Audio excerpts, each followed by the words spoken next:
welcome to Insights into Consciousness here on A1R. My name is Anna Olsen, and I'm your host for today. I am going to go into a couple of different topics that I feel are very, very important, especially for those who are either empaths, especially anybody who's a parent or someone who works hard during the week, does readings, or is just basically an intuitive or an empath. These things are really, really important to go over. I have some of those things I really want to go over. In addition, I am going to pull a card for the viewers for today. So this is one of those sort of universal readings, but it's basically just for those watching today's show, and the right card at the right time comes up. So I'm going to do one card for the viewers tonight, and then I'm going to go into a few different topics that I think are really important for anybody who does readings, who's an empath, who's ever had any sort of intuitive inclination, or you've noticed that you tend to really pick up on other people's energy or the energy in a room, or you've ever had to leave a place because it felt a little overwhelming, not just from noise, but from the vibe or the basically the feeling there. So I'm going to go into a few different topics that could be a little bit touchy for some people, but I will deliver the truth, which is what I do. So sometimes when I say something, or I even will do a reading and I'll get something in a reading, it's something that I have to really deliver with a lot of gentle cues at first until we can kind of get down to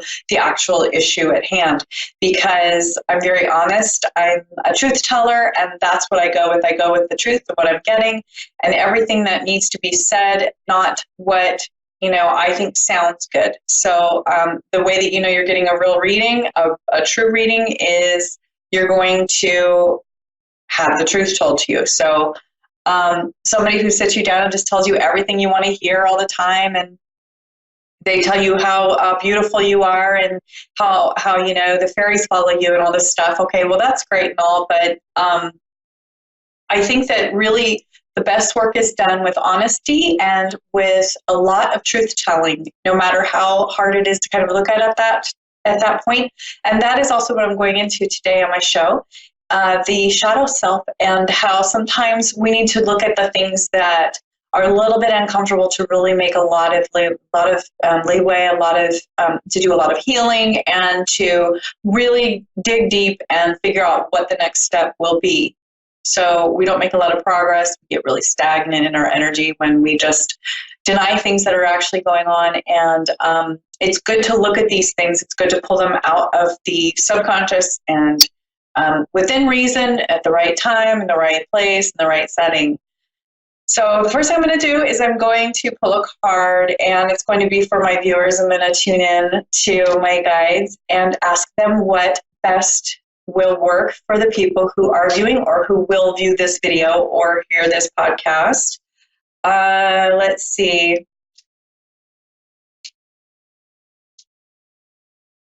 I'm going to cut my deck, and I'm going to pull a card. So this is a great card. This is the Four of Wands, and it shows four women who are really in their power together as women. They're dancing in a field in front of basically a castle, or in a beautiful city up on a hill, with these gorgeous wands surrounding them that more or less look like pillars or poles around them, but they're decorated with these gorgeous flowers. And they look like they're having a party. There's also a cat on the side that just all these things are very symbolic. But I'll just have a close-up done real quick of the card. This is the Four of Wands.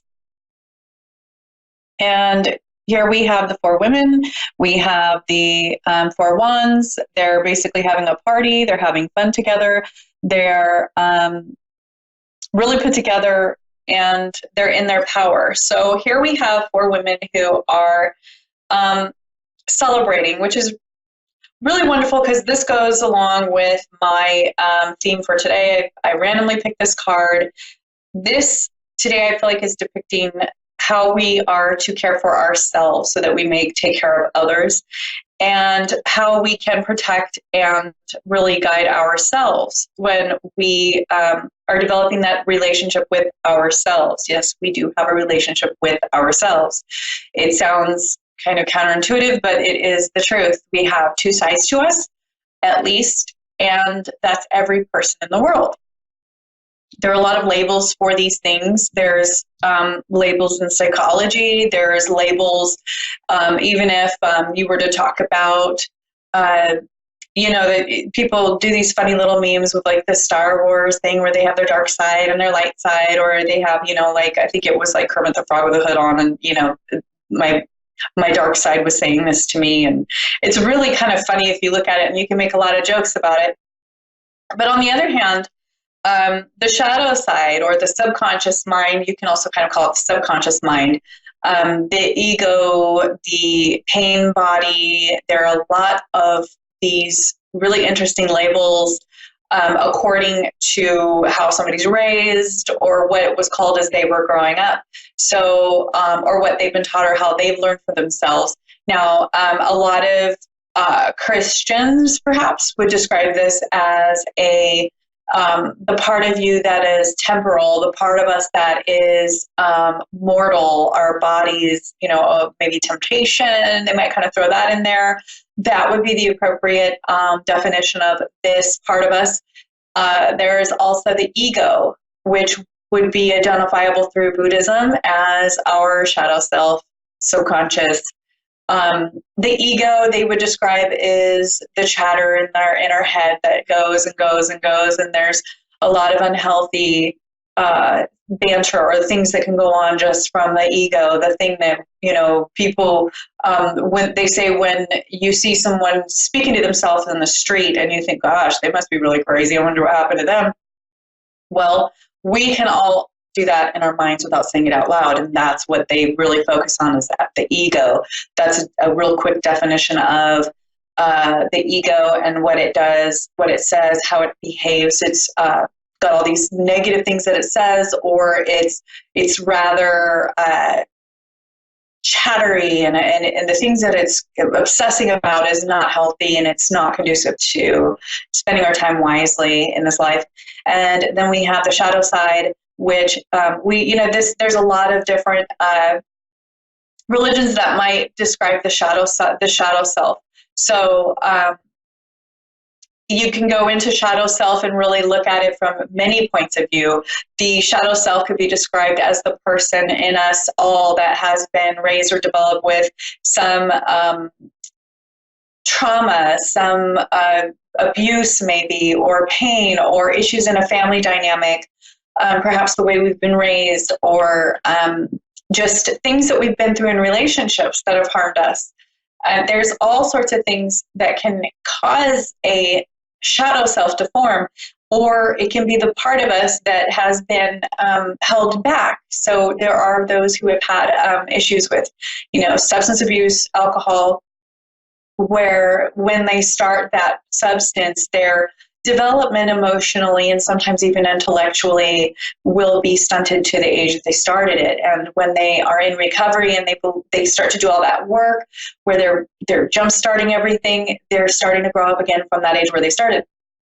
So these are all really good things to keep in mind too when we're dealing with our loved ones or the people that we know in our lives, that we can come to this new level of understanding that when we have these people who are behaving in certain ways, to understand that we also have that part of ourself, and to try to have empathy for that cause, and to try to figure out how can I relate to this person so that I can better understand them and know exactly what I need to do. That can really better help us to know what action to take, such as, do I set a boundary?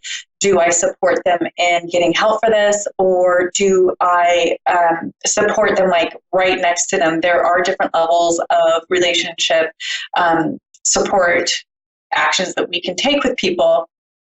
And getting in touch with our own shadow self, since none of us are perfect, we all have our struggles, getting in touch with our own shadow side, our own pain body, ego, whatever you want to call it, our temporal self, however we can get in touch with that, the more empathy we can have for others, where we can say, yeah, I think I know what they're going through because I have this, fill in the blank. And I think that's the same thing I go through when fill in the blank. It's different for everybody and it's unique for everyone. And part of this can also be people who deny that anything's happening. Things that are obvious to everyone else, they either seem to not address it or even notice it. So that's another form of the shadow side, the pain body, the subconscious, where they're stuffing things, they're not addressing it, they're acting as though it's not happening. It's basically, denial is a form of coping. It's a coping mechanism, just like drugs and alcohol, just like somebody trying to reason with someone else in a relationship and behaving badly and getting angry or saying horrible things. These are really poor coping mechanisms that people have that they try to use to feel better or to better their lives. And it's basically can be either maladaptive or it can be more or less more harmful to their lives and for those around them than it is helpful. So when we start to do this self-care, including the shadow self and understanding we all have a body that is going to have a hard time with something at some point. None of us are perfect. And that's the same with everyone else, that there are tools that we can put into place to really balance out that pain body, that subconscious, and then our higher self, which is our spiritual self, which is inherently perfect, knows what to do, is not angry ever, understands all, is patient, kind, loving, and connected to the divine source. So to kind of interact the two, balance them out, mesh them, have them kind of do this little dance all of the time is a goal that I really think helps anybody in any situation, no matter where they are. This could even work for people who have narcissistic qualities or features. This could really work with people who are borderline. If you've ever heard of borderline issues or features, if you've ever heard of people who have these different psychological issues, even if they're bipolar, the more that we can balance this higher self and the pain body or the shadow self, the more that we're in alignment with who we are and accepting ourselves and not having to develop a shadow self that becomes basically a monster. When our shadow self becomes a monster, there are things that can happen, such as drug or sex addiction, food addiction. That shadow self kind of takes over, and sometimes people will even say, wow, I don't even remember doing that. I don't remember, going to the bar and drinking. I don't remember eating all of that cake. I don't remember, yelling at that person in that way and saying that. It's because they're a little out of their mind, which also means the shadow self of the pain body is taking over. And, some people may call that a form of possession or something like that, which isn't actually the technical term for that. But it's more or less human nature. This is how people get into trouble with the law. This is how people get in trouble with addiction. This is how people get in trouble with their relationships or their jobs.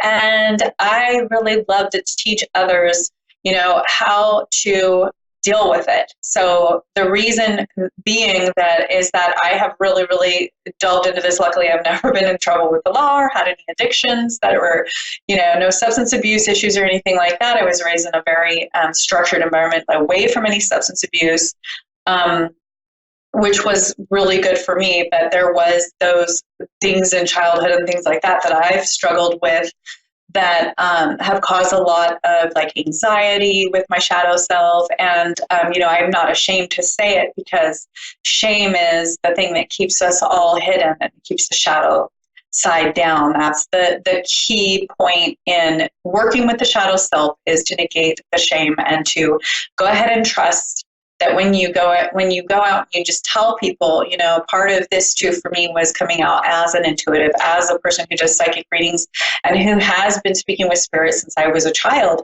There are a lot of people who by default tell me that this is evil, or that I'm not doing the right thing, or I'm not in touch with angels or Christ because I'm doing readings. Well, I know that is the exact opposite of what I'm doing, and that I understand they have questions.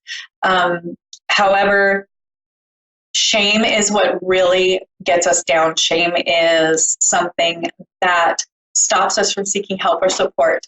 It creates a secretive life and a monster shadow self where a person does not feel that they could ever share these secrets, when in reality, the best thing to do is to share the secrets. So it's about being human and allowing other people to see that we are all human. And then you'd be surprised at who you're sharing something with and what they have also experienced, and how not only are they not going to judge you for it most of the time, but they're going to even accept you more for trusting them, for knowing these things about you. So, I definitely had some issues when I was younger, had some abuse, had a lot of struggles that I dealt with, and it only made me stronger. And even throughout time, with all of the great spiritual people, the spiritual greats, I don't know any of them that had a really easy childhood with, I'm not saying that I'm at that exact level. I'm saying that it's a strength. It's basically what happens with people who learn the most, when they can come out of it and accept themselves and negate the shame and share themselves with others and serve others. So I really, really have a passion for serving others. That's why I like to heal people. That's why I love to do Reiki and readings and speak with people about what troubles them. And the other thing is that I keep everything very, very confidential. I don't go and tell anybody what I hear when I'm doing these readings, because it's nobody else's business. If that person wanted to tell them, they would.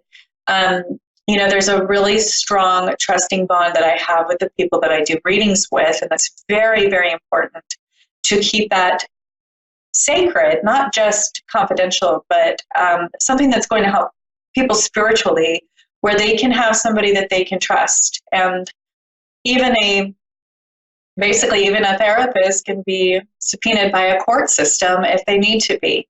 And there's a lot of licensing and legal things involved in that. So I would always suggest that somebody go get therapy if they need it. But there is a real safety about working with healers who are, doing Reiki and readings, who are good, who are doing this for the highest and greater good, not for themselves, not for money, not for personal recognition, but for the healing and the love that they have for others. And that's something that I align with. So I want to go into self-care. So first of all, the first step of all of this work is self-care and really understanding, okay, what is it that I need right now?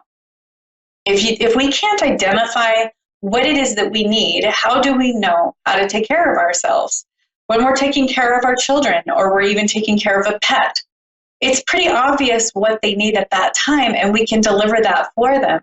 If we're constantly taking care of everyone else, and we're negating our own needs, we're ignoring ourselves, what can happen is we get sick, we don't have our needs met, we're not emotionally, mentally capable of taking care of others, and the other people that we're spending all this time and energy on are not getting the benefit, because the person who is not practicing the self-care and just taking care of others is now basically disabled in some way from taking care of them. So that's a vicious cycle, and it's something that really needs to be addressed. If there's a lack of self-care, usually there is a history, and I can relate to this. Usually there is a history involved where you have had your needs put on the back burner, either in childhood or elsewhere, to take care of others. Some people had to take care of their siblings growing up. Some people had to take care of a parent that was either disabled or addicted or in recovery. Some people have had to take care of special needs children. Some people have had to take care of an ill spouse for many, many years, where they have completely negated themselves and what they need. So the first thing we do is we identify why we're doing it. We forgive ourselves. We say, this is why I didn't take care of myself. We deserve just as much as anyone else. We all deserve the same amounts. Nobody's more important than another person. Everybody has the same worth. So the next step is to set clear goals where we have them down in detail. This is where vision boards come in. This is where we start to say, oh, this is what I want. Some people really honestly don't know what they want. I was visiting with a girlfriend of mine. She's a good friend of mine, and she has a lot to do in her daily life. And that's how one thing we have in common. But she was telling me when I was talking about my vision boards, and I was asking her about, what do you have? Have you ever done a vision board, and what are your goals? And she really was just not sure. Her response was, I have no idea what my goals are. I've never set goals for myself. Well, that's very common. She knew exactly what her husband's goals were for his career. She knew exactly what her goals, the goals were for children and for what they needed, for all of the things that they had going on in their lives. She had no goals for herself and had never known what her goals would be. So we went over some possibilities, and I bounced some things off of her, like, okay, where would you like to live? Where, what house would you like to live in? What kind of car? There's all these different little things that you can start with, and then you can go deeper into, what kind of relationships do you want? How do you want that to feel? How do you want your relationships with your children to be? What do you love to do? How are you creative? What do you have to offer other people? And how can you serve others in a way where you can really spread your talents and your worth with others and make them happy as well and make their day? And what is it that's easy for you to do that you love, that is really hard usually for other people? And we came up with all these wonderful things that she had never even thought of. So there's just like a real quick example about it, and going into detail, like about how you feel in the relationship, or how you feel doing what you're making money doing. How does it feel? Is it natural? Is it fun for you? Is it like a high to do what you're doing? Some people, I swear, they're just like drinking because they're so miserable with their jobs, and it's not the way to feel better. The way to feel better is to do what you love and to really just feel like you're on a vacation when you're at work, or at least feel good or feel not miserable. So then, I also feel like people take on too many things, and they really try to figure out what they want to do, and they really try to figure out what their goals are by trying new things that they kind of think, oh, that person's good at it, I think I'm going to try it.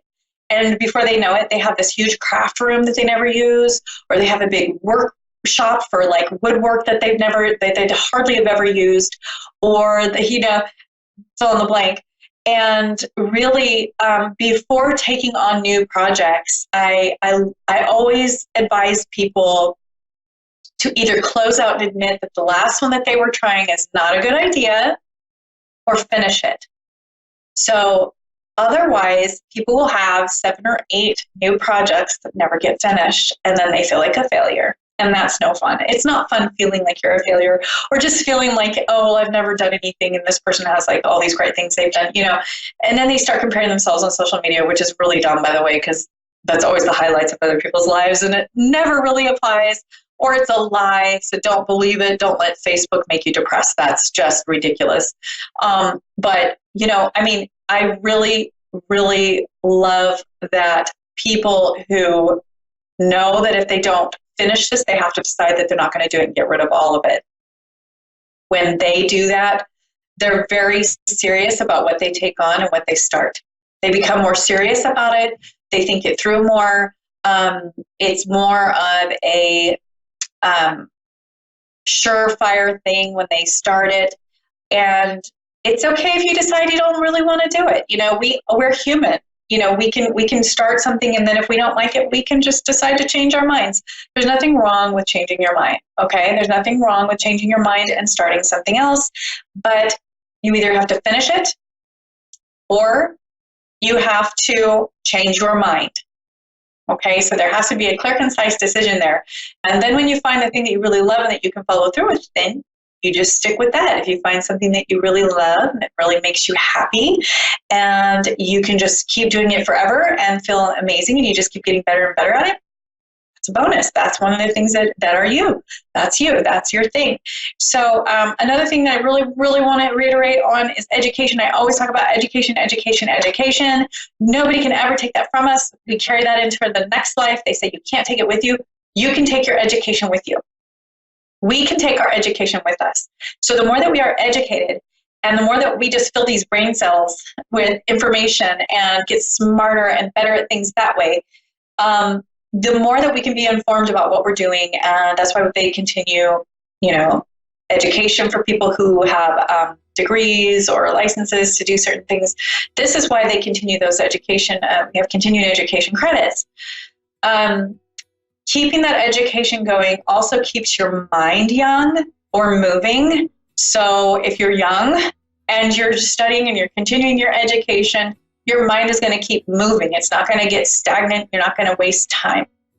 For people who are older, it keeps your mind young to continue that education, no matter how you can, and just to surround yourself with good people who make you feel good. You're going to block out the people who are toxic or make you feel bad, or if you're ever feeling really bad for a long period of time, even, you want to cut those people out of these people, if anybody, makes you feel that way. So that's really important too, because it's really hard to do things you love around people who are making you feel like crap. So that is the last part of that. I have to close out my show now, but I've run out of time. I wish I had more time to talk to you. But you can reach me here. My website is on the bottom of the screen, Anna Olsen Intuitive, ANNAOLSEN, intuitive.com. You can go to my contact page and reach me there. I also have a scheduler if you'd like to make an appointment with me there. And I'm going to close out my show now. Thank you so much for watching. And you can always message me on Facebook too, Anna Olsen Intuitive. And I will see you next week. I'm always here Thursdays, 6:30 Pacific Standard Time, 9:30 Eastern Standard Time here on A1R, the biggest psychic network in the world. Have a wonderful week.